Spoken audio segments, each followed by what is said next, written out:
Tanzania hatuna matamasha ya pombe zetu za asili.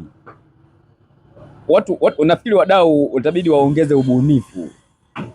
Wekezeni, yani mngekuwa na tamasha la pombe za asili, sio Tanzania, Afrika, kwa sababu pombe nyingi zinatoka abroad ndio tunazipromote zaidi, lakini ukizingatia Tanzania, Afrika tuna pombe nzuri sana za asili na ni tamu.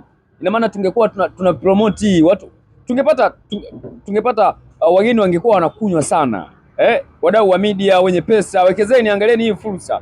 Unaweza ukatengeneza tamasha la pombe la asili, watu wanakuja wanakunywa, wanafanya kila kitu.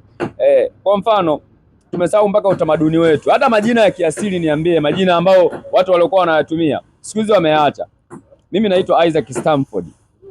Ukiniuliza babangu Stamford, hili jina ni la Uingereza, sio lilitokea abroad huko. Mimi sijawahi kulipata hata leo. Hata mimi naitwa Isaac, lakini kiuhalisia nina majina yangu mimi ya nyumbani kabisa. Msauge, Mwingeni, yani is a reality name. Lakini mwisho wa siku tunayaacha majina, tunatumia majina ya kutoka ya kuja na nani. Nafikiri Wizara ya Sanaa na Utamaduni iweze kurudisha nguvu ili tupende vya kwetu kwenye bara la Afrika na Tanzania kwa ujumla. Thanks for your time. Ulikuwa unaangalia Chilua TV.